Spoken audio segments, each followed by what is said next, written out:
The world's most powerful billionaires trusted Julia Morgan with their lives every time they stepped onto her private jet. She was professional, discreet, and had a perfect safety record. But what they didn't know was that Julia had been watching them, listening to them, and what she discovered would change everything. Teterboro Airport in New Jersey was one of the busiest private aviation hubs in America.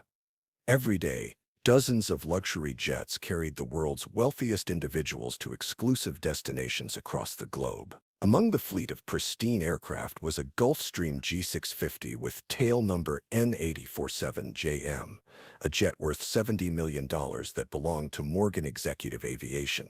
The captain of this aircraft was Julia Morgan, a 34-year-old pilot who had built a reputation as one of the most professional and trustworthy aviators in private aviation. She had shoulder-length auburn hair that she always kept neatly styled, wore perfectly pressed uniforms, and maintained an expression of calm competence that made even the most nervous passengers feel secure.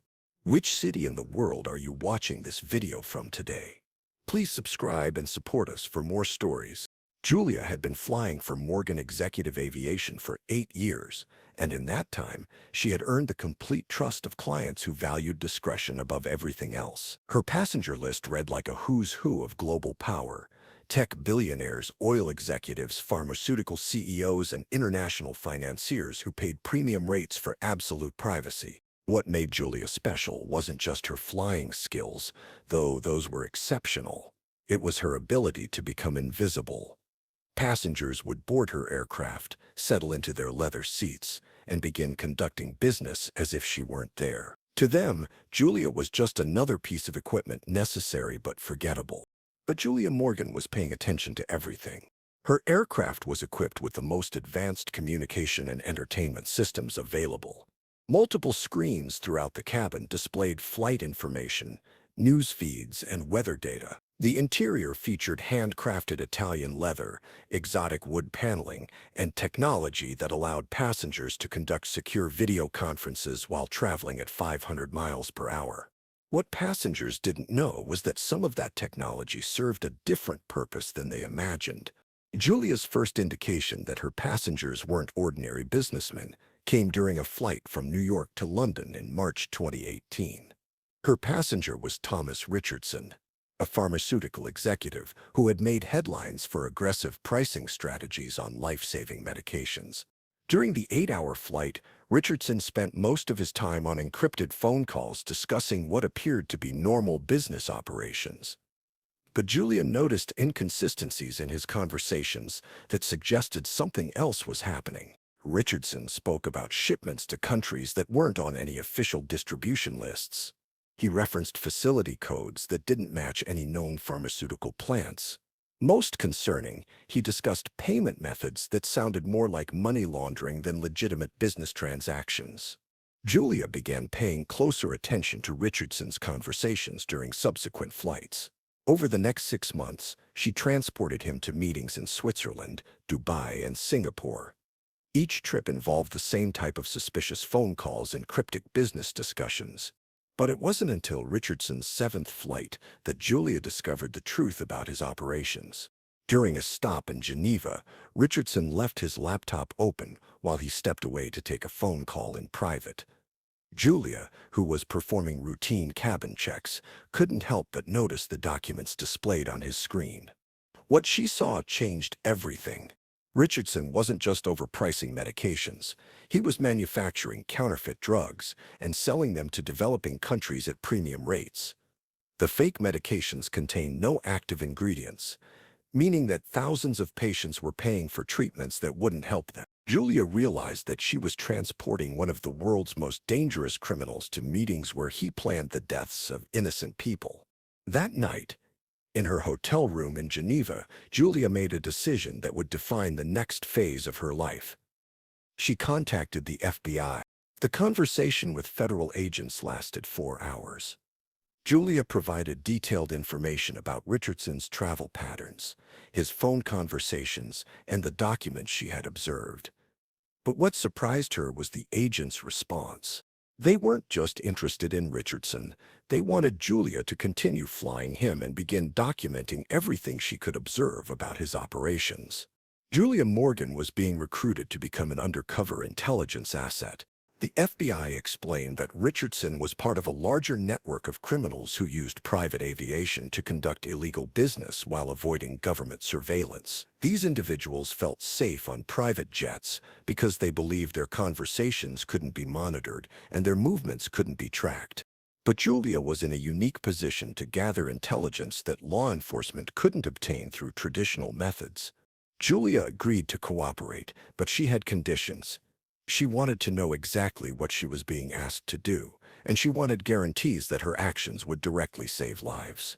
The FBI provided her with specialized equipment disguised as standard aviation electronics, hidden recording devices that looked like routine flight instruments, communication systems that could transmit data to intelligence agencies in real time, cameras so small they were invisible to passengers but could capture documents and meetings with perfect clarity. Julia's aircraft became a mobile surveillance platform that could gather intelligence anywhere in the world. Her first official operation began 2 weeks later when Richardson booked another flight to Switzerland. This time, Julia was prepared. She recorded every phone conversation Richardson made during the flight. She photographed documents he left visible. She tracked the GPS coordinates of every location he visited. Most importantly, she gathered evidence that directly linked him to the distribution of counterfeit medications. The intelligence Julia provided led to a coordinated international operation that shut down Richardson's manufacturing facilities and arrested dozens of co-conspirators. An estimated 50,000 patients were saved from receiving fake medications. But Richardson was just the beginning. Over the next 2 years, Julia's passenger list became a target list for federal investigators. She transported arms dealers who sold weapons to terrorist organizations. She flew corrupt politicians who accepted bribes from foreign governments. She carried pharmaceutical executives who deliberately caused drug shortages to inflate prices. Each passenger believed they were completely safe on Julia's aircraft. They conducted illegal business, planned criminal operations, and discussed activities that would have sent them to prison for life if anyone had been listening. But someone was listening. Julia Morgan was documenting everything.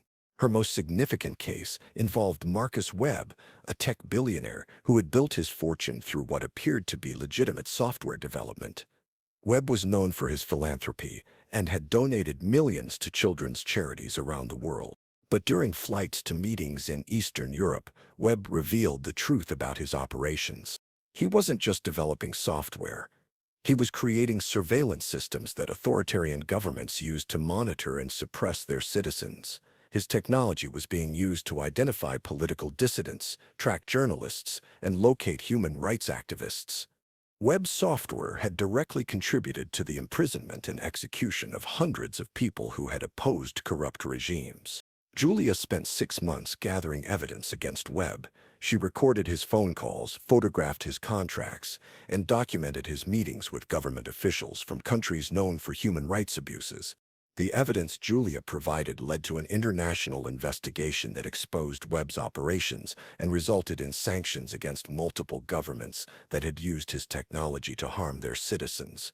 But Julia's most dangerous case began when she was assigned to transport a new client, Elena Volkov, a Russian businesswoman who claimed to be in the energy sector. Volkov was different from Julia's other passengers. She was suspicious, paranoid, and clearly experienced in counter-surveillance techniques. She would examine the aircraft before every flight, checking for hidden devices and asking detailed questions about the communication systems. Julia realized that Volkov suspected she was being monitored. During their first flight together, Volkov conducted no business calls and left no documents visible. She spent the entire flight reading printed materials that she collected and destroyed before landing. But Julia noticed something else about Volkov that was deeply concerning. Her travel patterns matched locations where chemical weapons attacks had occurred. She visited cities just days before unexplained explosions at research facilities. Her meetings coincided with the disappearance of nuclear materials from secure installations. Julia began to suspect that Volkov wasn't just a criminal, she was a terrorist who was planning something that could kill thousands of people. But gathering evidence against Volkov would be Julia's most dangerous assignment yet. Volkov was clearly trained in intelligence techniques and would immediately notice any surveillance equipment that wasn't perfectly hidden. Julia worked with FBI technicians to develop new recording devices that were completely undetectable. They created equipment that looked identical to standard aircraft components, but could capture conversations and transmit data without any visible changes to the cabin environment. The breakthrough came during Volkov's fourth flight, when she received an encrypted phone call that she believed was completely secure. Julia's hidden recording equipment captured Volkov discussing plans to attack a water treatment facility that served over 2 million people. The attack would involve releasing chemical agents that would contaminate the water supply and cause mass casualties. The attack was scheduled to occur in less than 48 hours. Julia immediately transmitted the intelligence to federal agencies, who coordinated with international law enforcement to prevent the attack and arrest Volkov's co-conspirators. The operation was successful. The water treatment facility was secured, the chemical weapons were seized, and Volkov was arrested as she attempted to flee the country. An estimated 2 million people were saved from a terrorist attack that would have been one of the deadliest in modern history. But Julia's cover was compromised. Volkov's arrest made it clear that someone had been monitoring her communications, and other criminals in Julia's passenger network began to suspect that their private conversations weren't as private as they believed. Julia's effectiveness as an undercover asset was ending, but her 8 years of intelligence gathering had already changed law enforcement forever. The evidence Julia had collected led to the arrest of 127 international criminals. Her intelligence prevented terrorist attacks, shut down weapons trafficking networks, and exposed corruption that reached the highest levels of government in multiple countries.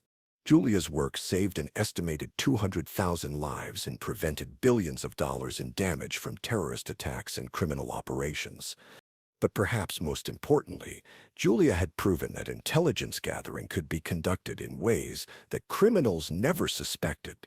Her success led to the development of new undercover programs that used seemingly ordinary service providers to monitor criminal activities.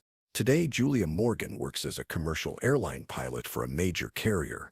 She flies routine passenger routes and maintains the same professional demeanor that made her successful in private aviation.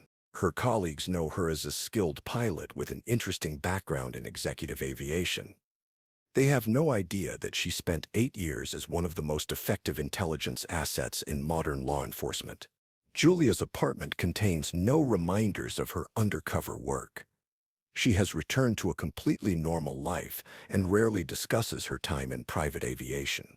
But sometimes, when she reads news reports about prevented terrorist attacks or arrested international criminals, Julia wonders if her intelligence is still being used to protect innocent people. Julia Morgan proved that the most effective surveillance operations don't always require sophisticated technology or large teams of agents. Sometimes the most valuable intelligence comes from someone who is trusted completely, but noticed hardly at all. Her 8 years as a private jet pilot demonstrated that criminals who believe they are operating in complete privacy are often the most vulnerable to surveillance. They reveal their true intentions when they think no one is listening. The 27 arrests that resulted from Julia's intelligence work disrupted criminal networks that had operated undetected for decades. Arms dealers, terrorist financiers, and corrupt officials who had felt completely safe were suddenly facing justice for crimes they thought would never be discovered. But Julia's legacy extends beyond the criminals she helped capture. Her work led to new understanding of how intelligence can be gathered in unconventional ways and how ordinary service providers can become extraordinary assets in the fight against international crime. In a world where the most dangerous criminals often hide behind legitimate businesses and respectable facades, Julia Morgan showed that the people they trust most might be the ones watching them most carefully. And maybe that's the most important lesson of all. In the modern world, privacy is often an illusion, and the person you least suspect might be the one who knows your secrets best. Julia Morgan understood this better than anyone, and she used that understanding to protect millions of people from criminals who thought they were untouchable. Her story proves that heroism doesn't always require dramatic action or obvious courage. Sometimes the most important work is done quietly, invisibly by people who understand that the greatest power comes from being underestimated. Julia Morgan was underestimated for 8 years, and in that time, she changed the world.